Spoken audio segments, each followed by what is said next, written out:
আমি একজন ভ্যান চালক। এবার হিন্দুদের পুজো উৎসবে ভাড়ার বিনিময়ে পুজোর মূর্তি বহন করেছিলাম। আমাদের মহল্লার তাবলীগের মুরব্বি বলেছেন, এর মাধ্যমে যত টাকা উপার্জন করেছি তা হারাম হয়েছে। সঠিক মাসআলাটি জানতে চাই। আর এখন আমার করণীয় কি? খুবই চমৎকার আরেকটি প্রশ্ন।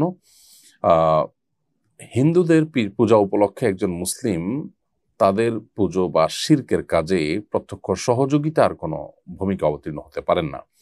অতএব আপনি একজন রিক্সা চালক হিসাবে বা ভ্যান চালক হিসাবে আপনার ভ্যান বা রিক্সায় যদি মূর্তি বহন করে সেটাকে পুজোর অংশ হিসাবে কোথাও নিয়ে যাওয়া হয়, তাহলে সেক্ষেত্রে আপনি এখানে এক ধরনের তাদের সহযোগীর ভূমিকা অবতীর্ণ হয়েছেন।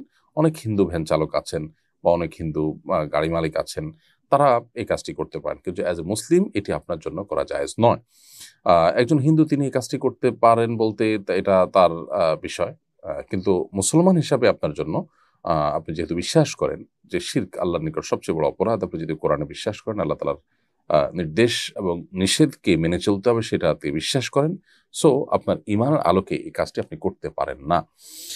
আ বিধায় এটি আপনার গুনাহ হয়েছে, অন্যায় হয়েছে। এর জন্য আল্লাহর কাছে আপনার ইস্তেগফার করা উচিত, তওবা করা উচিত।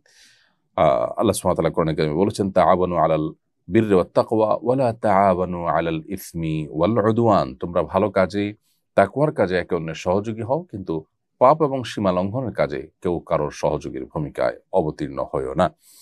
এজন্য কোনো পাপ, শিরক বা গুনাহের কাজ হবে, আপনি জানেন। অতএব সে কাজে সহযোগিতা আপনার মাধ্যমে যদি হয়ে যায়, প্রত্যক্ষ সহযোগিতা যদি আপনার মাধ্যমে হয়, সেটা আপনার ভ্যানের মাধ্যমে শিরকের উপাদানকে নিয়ে যাওয়া হলো।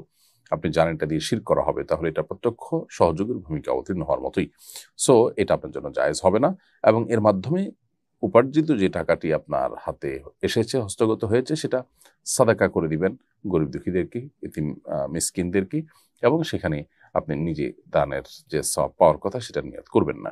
এর মাধ্যমে আল্লাহর কাছ থেকে আপনি দায়মুক্ত হতে পারেন এবং ভবিষ্যতের উপর আপনাকে সতর্ক থাকতে হবে এবং তওবা করতে হবে খাঁটিভাবে, যেন আর কখনো কোনো অন্যায়, কোনো গুনাহের কাজে আপনি সহযোগীর ভূমিকা অবতীর্ণ না হন।